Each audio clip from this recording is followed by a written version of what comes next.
Combat Sports Weekly is a proud member of the Philippine Podcast Directory. Come check out the page on Facebook and listen to the amazing lineup of local podcasters this country has to offer. Find your audience and the right brands to work with.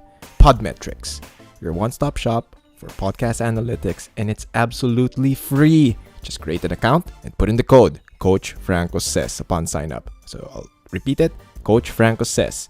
It's that easy. Enjoy the features. Thank me later. But wait. There's more. Podmetrics has teamed up with Lazada to make your shopping for gear a lot easier and safer. There are links in the comment section. What I use to make content, and you can support this channel by purchasing those items with the links provided. Hello everybody, this is Franco Rolando. I am with JC Reyes and Carl De Mesa, and we are your Titos of Fighting. Thank you very much for everyone who is recognizing the hashtag on social media. And so many things happened over the week, and we are going to recap them, tell you the narrative behind each story, and then we will do our best to explain it to you so that when it happens to you or to someone you know, or later on when you watch fights, you have a better idea of the ins and outs of the game, especially the rule set. So we're gonna go with 1FC, new breed. Ano to eh? Tao yung breed. Ano na, di ba? The newest breed. And this is the newest. And in fairness to 1FC, I love the staging of fights, and this card really delivered. I am impressed. Not bad for a predominantly Muay Thai or kickboxing card. Pero Yurik Mikao Jomhot Dabchan defeats Bang Plinoy Pietchen D Academy via knockout in the second round. Yes, round 2. This guy was just putting on the pressure. He was very consistent.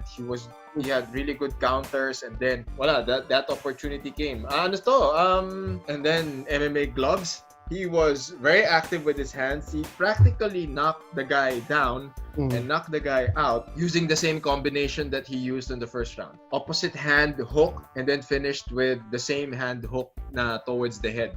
Basta it was like a 3 to 4 hook combination. So body head. Did the same thing in the second round. Finished the job. It was really good. I was impressed. It was really good. And then sabi ni Carl, ano to? Armenian? Yung kalaban niya? Armenian pala siya. Yeah. Armenian-Russian. Si Grabe. Yurik. Diba? Si Yurik. So Yurik is the Armenian. Yeah. He's a big guy. Big guy. Diba? And then we go to the bantamweight division, Muay Thai. You know, this is like a predominantly Muay Thai. Felipe Demolition Man Lobo defeats Yodpa Numrong, the Lightning Jit Muangon. Was throwing a lot of knees. Yes. But apparently it was not enough as he Muay Cow. Yes, very much. Ano yan? Parang, Mag-close eh. Yeah, parang subjective eh. Parang, yeah, it could have gone either way, yes. I agree. It could have gone either way. Split decision. Very hairline. And then, unfortunately, in my opinion, this was like parang it was a so-so fight. Sunisa Thunderstorm Shisen defeats Rika Tiny Doll Ishige. I did not like it. Yeah, it wasn't much of no. I mean, it could have been better. I kind of expected more. Don't we all love Rika? It's just sabi ni Carl, supposedly this was her parang comeback fight with cards niya eh. Kasi new and improved Rika Ishige. Yeah, exactly. That was the hype behind it, about the new and improved 2.0 version. And then it wasn't as impressive. No. Saan siya nag-improve? Diba, parang not impressed. I was not impressed. Maybe in the cosplay department. I don't know. There was a period nga na parang somebody I forgot na nga who was penalized eh. Basta a fighter was penalized in this fight. Damo nakalimutan ko na, di ba? I totally forgot. Because sila yun for inaction nag-yellow card. For inaction, yeah, yellow card yun, di ba? And they keep getting stuck in that headlock position. Yeah. So one fighter was holding on to the headlock while the other one was trying to get the back. Pero yun nga, obviously, nobody knew how to bulldog choke. So. Exactly. And nobody knew how to properly get the back. So now when you're in that position, from the headlock, your priority now is to scoot your hips away from your opponent's hips to create space and then get your legs. Okay? So you create space in order to get a little bit closer. So you create space and then you use your legs to hook in.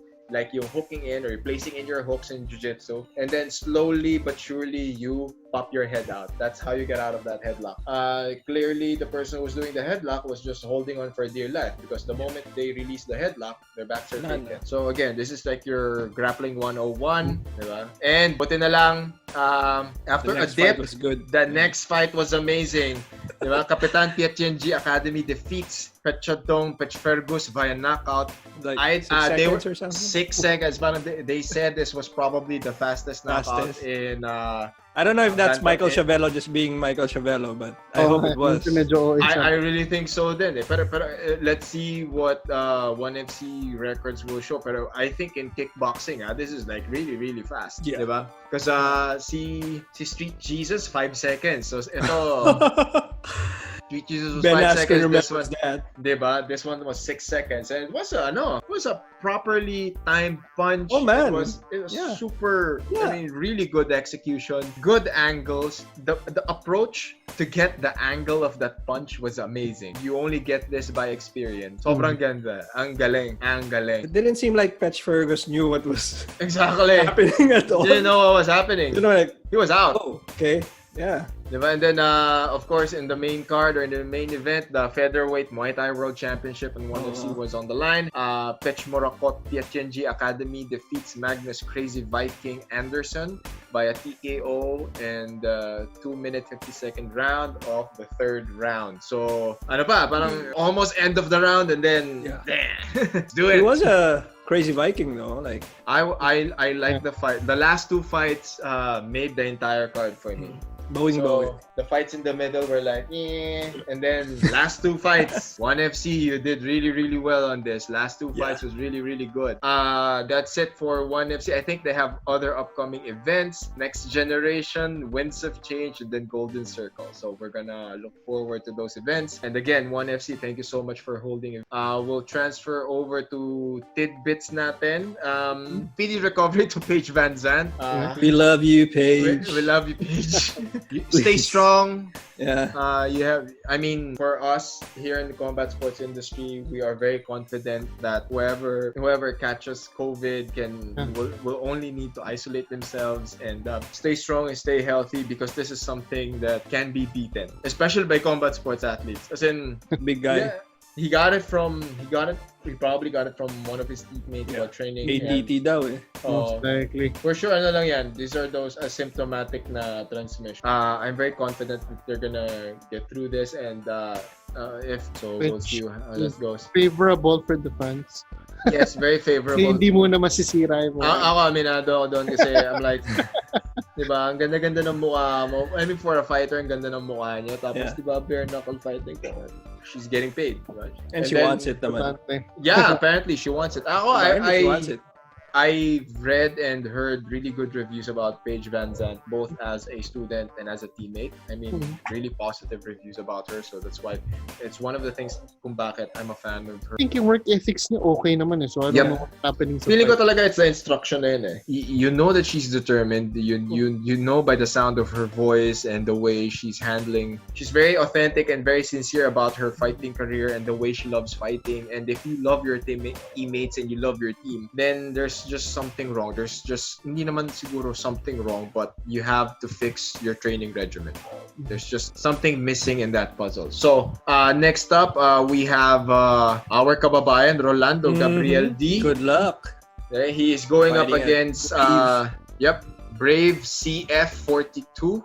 So he is going up against Masiev Jersievsky, and from what we know, the guy's win-loss record is 7-5. Yeah. 6'2", that's probably the only thing that you have to worry about. So it's the reach advantage. They're both campaigning in the lightweight division, so that's about 155. Yeah. So 155 pounds. So all the best to Rolando Gabriel D. As of this episode, he's already in Bahrain. They're gonna be isolated there until fight day or weigh-ins and then fight day. So we wish him all the best. Don't get sick, man. Yeah. Don't get sick. When it comes to fighting tall guys, it's just all about strategy. The guy's 6'2" and campaigns at 155. Cuts a lot of weight. So if I were the coach, if you use that to your advantage, definitely work your way until start working the second or third round. Probably that's how I would approach that fight. In the later rounds, dun lalabas yung effects ng pag-weight cut. Good luck to Brave CF42 Rolando Gabriel D. Hope you come home with a victory, and we will of course cover that fight and do our analysis for that one. Covington versus Woodley. So Johnny Walker TKO's Ryan Spann. I was impressed. He's back. It's a good thing he didn't do the worm. Yep. Yeah. The moves were there. The rhythm was there.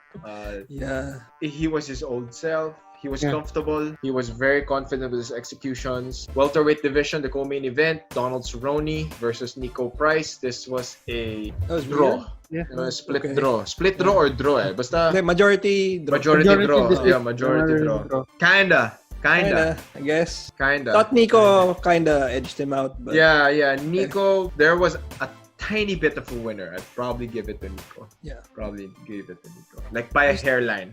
Yeah. Just by being more active, I guess. He was more of the aggressor, kumbaga. It's kind of weird because Cowboy has lost 4 straight na. Oh. And then the thing about Cowboy is parang it was just doing enough I don't know. It was doing the bare minimum. This was the bare minimum Cerrone. This wasn't the Cowboy that was pressing the action, that was throwing combinations, that was comfortable in there. Do you think he wasn't really taking we could probably say that. Maybe. I would agree with that statement. Nah, he wasn't really into it. I mean, I love Donald Cerrone, but there are just fights. There are just times na that he's just not into it. Yeah. Na parang okay, I want to fight. Okay, who do you got lined up? Okay, I'll fight that guy. Diba? And then he'll just do it. Okay? And then of course we'll go to our favorites. Mackenzie Dern keeps getting better. For the jiu-jitsu guy in me is super happy. Mackenzie Dern, first round submission. That was a really good armbar. Okay. That's a weird armbar. Can you take us through it? And then, so this when it comes to armbars, especially in MMA, so you have to factor in the sweat, the explosive movements of these fighters. So she was hitting it from different angles using the same structure.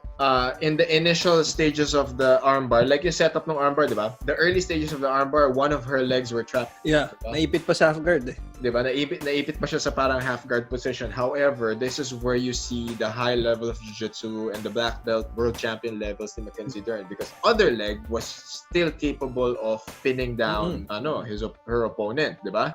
Ronda Marcos was doing her best to get out. Yeah. And at the same time, that elbow, by my observation, probably popped 2 to 3 times. Kaya pala, because she was still trying to do the hitchhike escape. Yeah, she was doing escape. She was she was doing the hitchhiker escape. She was that's why in jiu-jitsu, I'm gonna move. In jiu-jitsu, as a general rule, it's always thumbs up. The pinky is pointing towards you. But without the pinky, thumbs up na lang, because it aligns, it stretches out your arm, and at the same time, so sa arm bar po, whoever's gonna watch and listen to this, the arm bar is a submission wherein you're trying to pop the elbow. The ball of the elbow is underneath, which exposes the joint. So now you're gonna use your hips or your legs, okay, as a point of leverage in order to exert upward pressure on the ball joint on the elbow, which will pop your elbow up. So now what happened with Mackenzie's submission was that she tried the conventional armbar.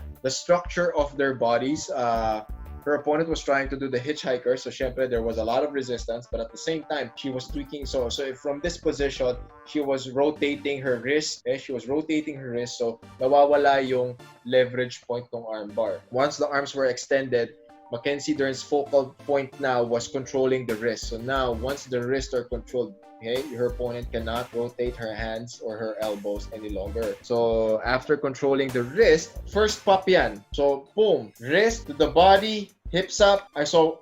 Sure yun, nagpop yan. Pop! Then, of course, adrenaline, her opponent didn't really recognize that. So now what Mackenzie did was, so if the arm's connected to your body, there's only a level of extension that can be exerted when the arms are connected to your body. So what she did was put it underneath one of her armpits, clamped it with her armpit, and then lie down. So that created more leverage and more force. And it secured the arm. Kasi instead of here, so if the arm is here, ayan, nandito yung kamay, it can go anywhere. The moment na inipit mo yan sa kilikili mo, wala yan. For sure, one thing that I hope Mackenzie was able to do or did in that fight was when you do something like that, when you put an arm bar underneath your armpit, it's a good idea or it's gonna help your cause if you cup the elbow. So you rest underneath Alam mo your kung armpit. nasan. Oh, you cup the elbow, then you lie down and hips up. Ganun pa siya eh, di ba? Oh, nakatagilid siya. Kasi nga, She was twisting. and the twisting motion was there so that she can pinch the arm. So if you're pinching the arm stays connected to your body. So that creates that level of connection. The level of connection increases your amount of leverage. So from here, dito, sigurado So nag-pop yan. So now, it was much damage. That's why she recognized the position, put it on the other side. That's where she got the tap. From here, from this level of extension, tried this. Okay, her opponent could still withstand the pressure and the pain. She went on the other side. So if you go to the other side, there's an optimal amount of extension. Mas malayo na. Yeah. Put it on the same structure. I know it was Galing a little lang bit in the moment eh. Oh, it was a lengthy. I mean, dun lalabas yung high caliber jiu-jitsu ni Mackenzie. Nakita niya yung. I mean, if it was some other fighter, pipilit lang nila yung structure na yun. Pero she was calm and she recognized the position. Shifted it to the other side. Very good adjustment. Very impressive adjustment. Magaling din na napag-aralan ni nila Dern si Marcos very well kasi if you look at Marcos's record, lahat ng submission wins niya and lahat ng submission losses niya are all through arm bars. Arm bars, yes. Armbar. Yep. So weakness talaga. So I didn't know why sinundan siya ni Marcos sa ground actually. It was such a biggest issue. Diba? And that's the thing about MMA guys. Yeah, that's the thing about MMA guys fighting pure jiu-jitsu guys. Okay, it's just not for the girls. Okay, it also goes for the guys. Parang, just don't do it, man. Parang you want to prove something. You're a pure jiu-jitsu guy. Let me beat you at your own game. So I mean, you wouldn't do it if that was Maya, right? Yeah, definitely. Diba? Parang, okay, you're a jiu-jitsu world champion. Why would I go on the ground with you? Parang si Yoel, he's known as a wrestler, but he strikes. Exactly. Doesn't use his like galing. Diba? Parang I don't know, diba? Ego ba yun or what? I don't know. Diba? Para sa akin, lang yan parang you're not working on your strengths, diba? You're trying to prove something. So, medyo, yun, actually. Parang meron may chip on the shoulder na hindi mo malaman. Diba? Bakit? Ganyan. Parang, or baka hindi niya kilala si Mackenzie mid-carder na si ano. Diba? Hindi ko, oh my God. Diba? Baka hindi niya alam na talaga world champion. So, gagano lang yan. Champion ba talaga? Ano ngayon? So, pula buhok ko eh. But for sure, that elbow pop 3 to 4 times. I guarantee you. The way it was positioned, the way I saw it, good 3 to 4 times yun. JC's boy! Khamzat Chimaev! This guy, the hype train is real. Okay? So many people did not believe the hype train na. Yeah. I am. We were not one of them, by the way. Oh, parang 9-0 na, 9-0 na, diba? Khamzat Chimaev KOs in the first round. 3-0 in the UFC. Diba? Gerald Mearshart saying he was gonna do a lot of damage to Chimaev. He's a black belt daw eh. Here comes Khamzat. Diba? So if he wants to fight again, he can actually fight again. He made like 8 million? Was that what we were probably talking about? Yeah, so $200,000, so that's 8-9 million. Check the numbers. How many minutes in the cage? Wala pa yata 10 minutes eh. Diba? And that guy can campaign at middleweight and at welterweight. Yeah. Pero yung laban niya yata yesterday was middleweight. Yung una good parang timing. feeling ko hindi nang diba? Yun lang eh. Systematic yung breakdown, walking it down the cage. Like wow. From the approach, he started off and he squared up and then he cut them off the cage. Maganda yung he's just measuring. So after cutting him off the cage, he found his distance. I mean, his fight IQ is really up there. I'm impressed with this fight IQ. Pero yun nga, I don't know if it's Carl or JC na parang yes, I really want to see him fight like a top 5 or a top 10. Yeah. I agree. Kasi, I mean, it's impressive na, I mean, he's 3-0, longest 9 minutes, 38 seconds lang pala yung total niya sa UFC. 38, wow. 9:38. Tapos, pang isang minuto. Wala. I mean, pero who are those guys really, man? Exactly. Wala ba naman. Those are journeymen. Pero kasi he's running his mouth. Now he wants to fight Cowboy, di ba? He wants to fight Cowboy. Cowboy, Maya. Gusto niya kalabanin. Maya. Oo. What did he do against Joel? Kelvin Gastelum, Derek Brunson. Yun nga di ba? So, I think, sige, let's go. So, JC's boy ito So, ano tayo? Let's go top 15, top 15, and then top 10. Okay, so we go. Dahan-dahan, baka mabigla. Baka mabaril si Wolf Baka mabigla siya. Diyan ako nakakapunch mga ganyan. We go top, nga, di ba? Yung mga nagmamadali. So, we go top 15, then we go top 10, okay? Pero nakakatawa si Mershert, after the fight, he tweeted na royally fucked that up. He knew he screwed it. Oh my God. At least aminado siya, di ba? Yeah, di ba? Okay yun. Not bad. Colby Covington, TKO's Tyron Woodley in the 5th round. This was just a beating. This was apparently Woodley's rib was injured. What do you think that was? Like, first round pa lang ano yan ako, tapos ano lang din wala ako, he didn't seem there, actually. He wasn't there, exactly. Even Dana White said he wasn't there. Diba? It had the potential. It had the potential of being a really good fight. When the fight was announced, I was happy. I was excited. But wala It's Kobe showed up. It's funny dun sa Tyrone did not show up. If it was vintage Woodley, like the earlier Woodleys. Oh damn! Grabe yun. The dude who defeated Lawler. Man. That would have been nice. Something else. It was probably the thing with Woodley is he probably has different motivations now. He raps. He's like 2 albums. Guys, I'm sorry. Please do yourselves a favor. Don't listen to. People listen to that shit. People listen to that. Like, I'm not a hip hop head, but. I don't think so. Di ba? Labo nun. It was 3 decades late. Yeah. So he has that. He has his YouTube channel. He has his vlogs. I think he's still with TMZ. He has movie appearances. So these are the things that takes your time away from training, and then it opens doors for you. So now you think it's gonna be about how motivated are you now to go to the gym and train? About how are you gonna be? How are his injuries? He's injured his wrist. He's injured his shoulder. Has he been fully recovered? Diba? If that was a rib injury, then it was probably there during his camp. Diba? Yun Baka nga preparations pa lang may tama na yun. May tama na, diba? Throughout the fight, he was super tentative. He wasn't throwing his power punches. He wasn't as aggressive. Covington took him down. In the first round. Pinaka-question ko doon, nasa na yung NCAA Division 1 wrestler na Woodley? The black belt, the jiu-jitsu black belt na Woodley. Saan napunta? Something's wrong there. So clearly something happened during his camp, and then he just probably warriored through it. But he's still an exciting fighter. So let's see if he can get his priorities straight, or he can get his focus. What do you guys think of pinagre-retire siya ni Uncle Dana? Ako naman kasi talaga na, if your head's not in it, then don't fight anymore. Na lang. Yeah.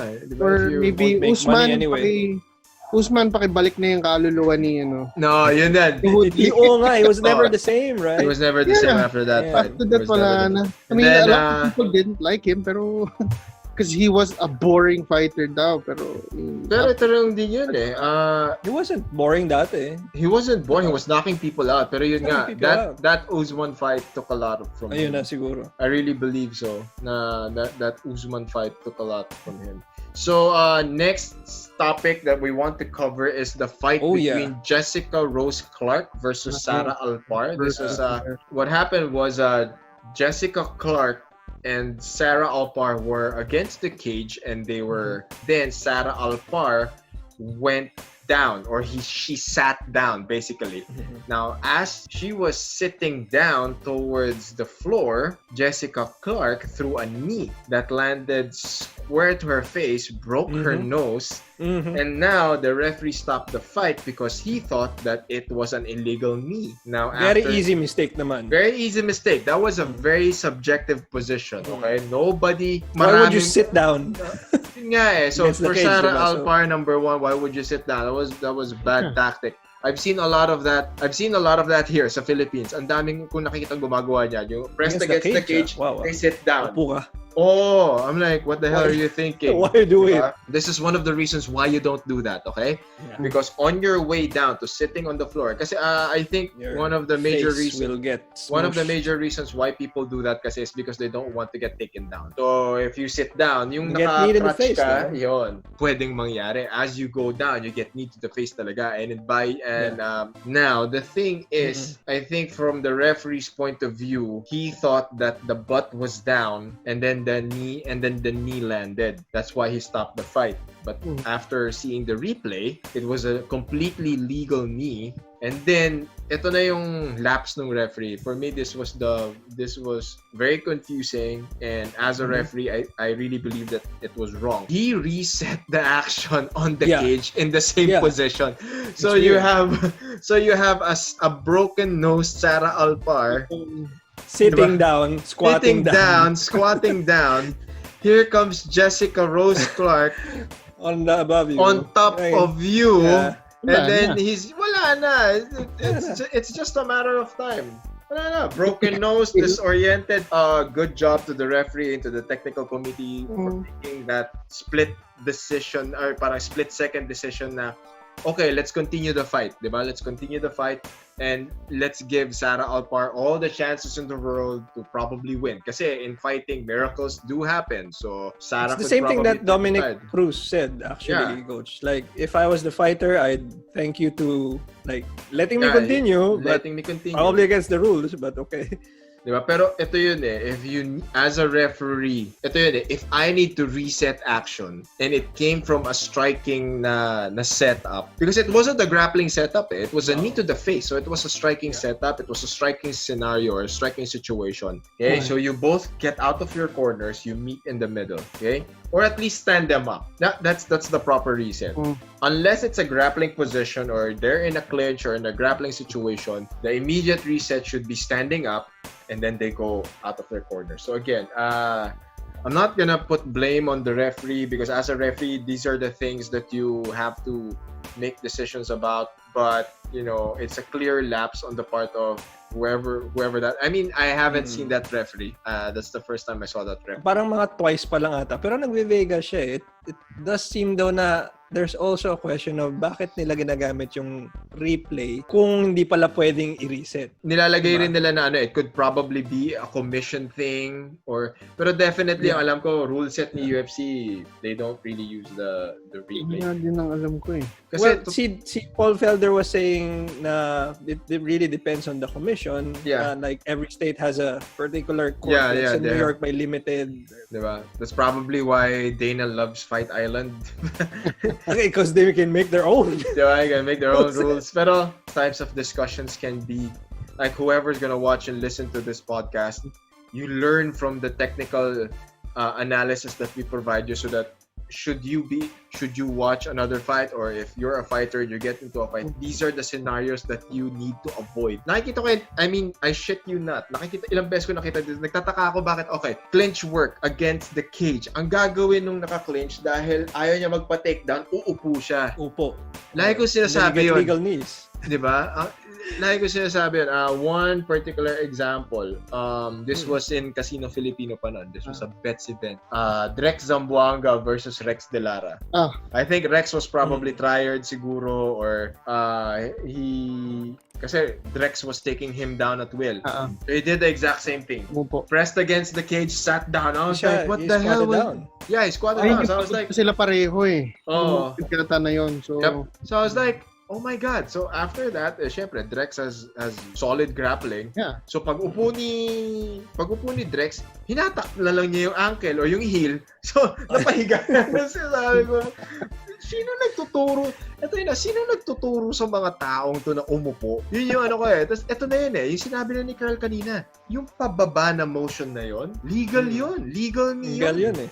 Diba? Unless so you're meeting the other dude's knee to your on your way face. down to your way down to your face. Exactly. So the only time that it would be illegal is if your butt was on the floor. Yeah. Oh, so unahan mo siyang umupo, ganun. Oo. So not unless mauunahan mo siyang umupo, wag kang umupo. And I mean, lapse in judgment on Sarah Albar kasi she was gonna sit down. Yeah. And they were working the clinch. So nandun sa harapan niya kalaban niya. I think it also highlights yung it also highlights I think yung dami ng gray areas pa and like how young our sport still is, 'di ba? Yung mga yeah, definitely. Ang ano diyan is incidences na hindi pa natin na-explore. Pero yung motion na pababa kasi clear cut 'yun eh. Clear cut. Ang naging basis na talaga for that, the referee wanted to know if the butt was on the floor or not. Yes. Kinol off mo na eh. Kinol off mo na eh. Ang gusto ko malaban dun is if it was okay to use the instant replay. Yes. If it was okay. And so Jessica Rose Clark was saying, did I win that? Did I win that? Diba? So ano ba to? Judges scorecards ba tayo? Ano na? Parang nanalo ba ako? Nanalo ba si Jessica Clark dun? I refereed something like that as well.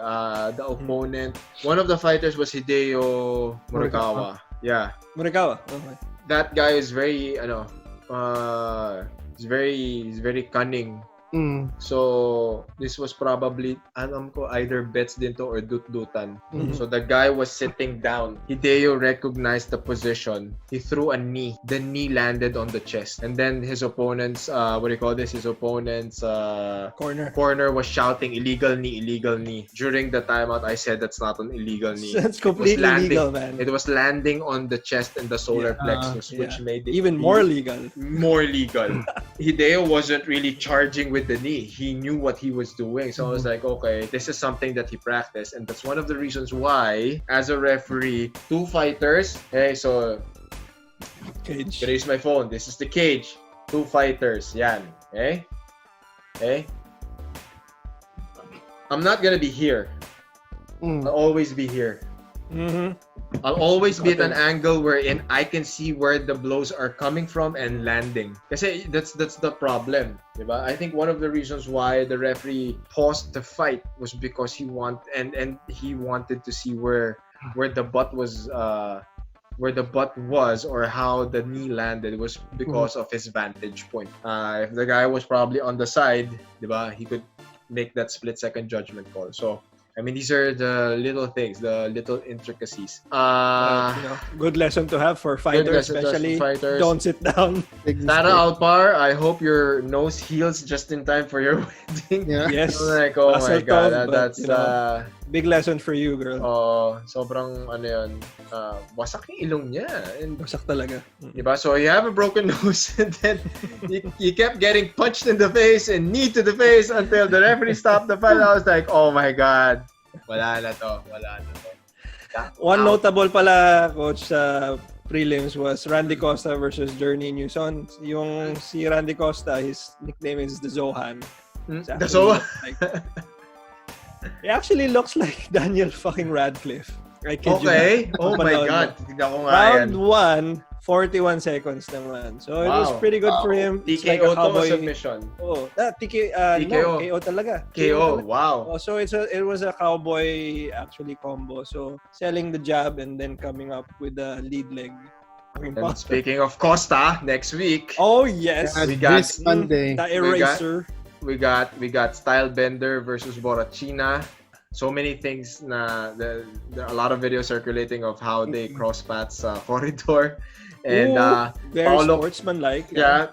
So Stylebender is Stylebender, but Paulo Costa was like huge. Ang laki niya talaga, no? Huge. Ginaganon nga siya ni Israel like, oh, you're very huge now. Huh? Diba? Ang laki niya talaga. That guy cuts a lot of weight.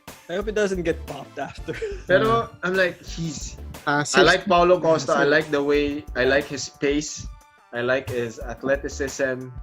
And if Adesanya is not careful and if he doesn't practice his takedown defense, for Paulo Costa, I'm like, Costa, definitely, please use your wrestling. Do not commit the same mistake Yoel Romero did. Okay? Definitely, he won't be standing around like Yoel.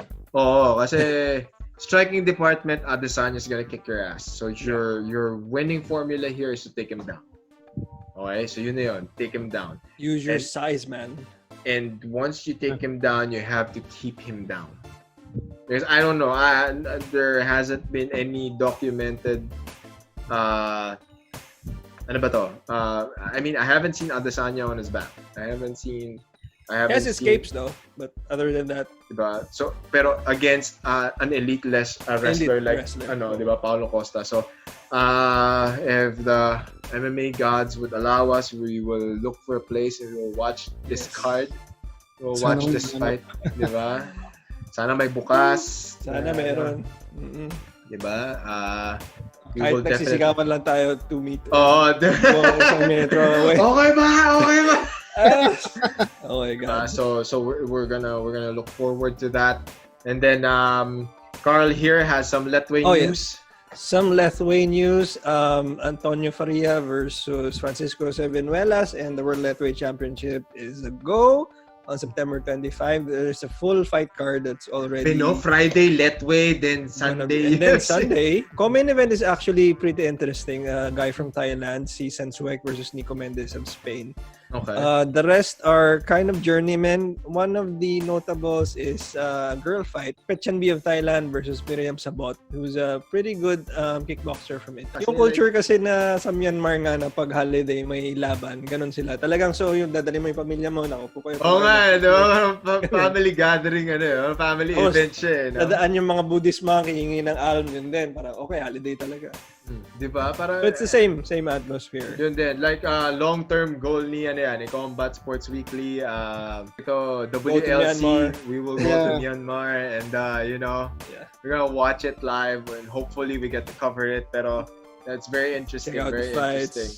Well, actually, it's not exactly boxing news, pero malapit na yung update. This weekend na rin pala. This Sunday din. Yung Janriel Casimiro fight. Yeah, Casimiro fight versus Duke Maika. Yon, Duke Maika. This Sunday na din to. So yeah. Sunday? Pero it's gonna be very interesting. We'll see. Malalaman natin dito if matutuloy yung laban ni Casimiro versus Inoue, hopefully, or diba? So Casimiro needs to win. Diba? Casimiro needs to win. Inoue needs to win. Should be a good fight. Saan pupunta si Casimiro? Babalak siyang umangat? Balak niyang umakyat ata ng 122. Balak niya, gusto niya daw labanan si Luis Neri. Parang may exchange ito yung may Instagram beef niya, di ba? Yeah. Instagram beef. Alam ko yun Basta alam ko it's either Facebook or Instagram. Basta nakita ko yun. What's that all about? Nagano sila Parang they were criticizing each other. They had an opinion about each other's style. And then nagsimula yung, syempre, mga Pilipino, gatong. Si Casimiro kasi, he's not the usual Pinoy boxer that we're used to Meron siyang I like him. Ganda ng character niya. I mean, maraming naangasan sa kanya, pero that's his persona. I like him. He's entertaining. He's one of those personalities that Philippine boxing needs. Hindi naman yung puro, bahala na, Panginoon. Thanks God. Thanks God. Laban lang. I really think that all Filipino boxers have personalities. They're just shy. Or nahihiya sila. Baka nag-aalangan sila kung anong itsura nila sa camera. But I really employ Filipino boxers to just be authentic, be sincere. Diba? Hindi natin kailangan, nasa age na tayo ng social media. Casimiro is one of the better examples na, diba? Ito, pag may personality ka, mas makikilala ka. Diba? These are the things that you need to make yourself marketable. Mga good examples na who knows how to use social media ng maayos. Kasi unfortunately, may iba tayong boxers na, I mean, they use social media to check on their bashers, tapos magugulo yung laro nila. Yeah, exactly. Kaya, so, ito yun, Don't do that, i-announce po guys. namin, Combat Sports Weekly, your Titos of Fighting, okay? Put it in the comment section, or you can reach out to us. We will help you navigate the world of social media and what you can do. I And, love it. Curate diba? your SOCMED through the Titos of Fighting. Diba? Kasi we are very open to help you guys out, like in terms of how, kasi ito rin yun, like pinag-uusapan din namin ito madalas off-air yung mga, ang ganda nung potential ni fighter tapos wala, kung ano nung pinagagawa sa social media, diba? Puro mura, puro bashing, puro patol. Diba? yung mga nag-PM sa mga bashers kasi. Diba? Huwag nyo gagawin yun. Huwag nyo diba? Tapos gusto nyo ng sponsor. Tandaan nyo, yung mga sponsor, gusto nila yung marketable na tao. So it's either you're the good guy or you're the villain. Yes. Si Learn from Casimero, pro wrestling, guys. diba? Yeah, learn from pro wrestling. Si Casimero, he's slowly becoming, hindi naman siya the antagonist, pero he's like the bad boy. He's like the, don't mess with me kasi papatol ako sa'yo. Yeah. Tapos, he backs it up with really good performance. Frank Mir. Ayun, Frank Just Mir joined signed. BKFC. Ito yun How old is Frank Mir anyway? Pero para sa akin, Frank Mir is a good addition to BKFC. So now he's one of the the OGs of MMA going to BKFC, and he's probably gonna fight in the heavyweight division, which is gonna be to his advantage because he's gonna be faster, he's gonna be more athletic, and he has the experience to navigate in that sport. Diba? If you're a guy who's been inside the cage worrying about takedowns, clinches, and here you go na you're gonna enter the BKFC and you only have to think about your hands. You can just have fun. You will have fun here. Thank you so much for watching the episodes and continued patronage. Thank you to Happy Coffee. Thank you to our community. Make sure to keep watching us, and we will provide you with more combat sports news. Carl, thank you so much. Before we forget, to Aika Atelier and Mags Ferriols for Yes. our awesome logo. that was really good. Rock. That was really good. Sabi nga ni Coach Franco, our very own Mount Rushmore, our Mount Tito Moore of fighting. Now, Tito Moore. quickly, I wanted to say condolences to the family of Navid Afkari, the Iranian wrestler who was executed. We don't want to go into the political, but anytime a sportsman or a champion is persecuted for his beliefs, it's a bad moment for sports globally. Please let us know if you'd like us to do a breakdown and tipong pre-fight then post-fight, then we'll just put that in one episode maybe. Para makita namin yung mga parang bets ninyo. That's a very good fight. Dominic Reyes is also contending Fighting, against Jan Blachowicz. For the vacant light na Vacant, di ba? Kasi wala. Vacant. Kasi na siya. John Jones is gonna go to the heavyweight division. I wonder who is going to fight now. I mean, of course he's going for Stipe. We'll probably have 2 fights, then go for Stipe. Yeah. Thank you guys. Watch us again. JC. Yeah, so thank you for continuously watching our episodes. Number 12 na. Number 12 na tayo. So alam nyo na, consistent. Do you have any products you want us to just send them our way? We're very partial to technology, by the way. Kung if you notice, medyo yung sa mga suot namin medyo may mga wire dito. Gusto niyo sponsor ng wireless headphones? Wireless buds. Open to that. Because we're still in the dark ages with wires. Medyo tito nga talaga ang headphones natin. Diba? Bluetooth daw is the way to go. Parang kailangan daw, huwag kayong mag-alala, we will review it for you as well. Yeah. Singit namin siya dito. Yes. Kasi because when we receive personal messages, I'm like, guys, we're open to everything. Just send them over. Okay, we'll be more than happy to help you guys out. Okay, so it's not like we're not stuck at home, guys. Diba? So just send them our way. We'll do our best. We'll do our part here. And thank you for continuously supporting us. And we will continue to do what we do, and what we do best. That's it, everyone. See you next week. Bye-bye.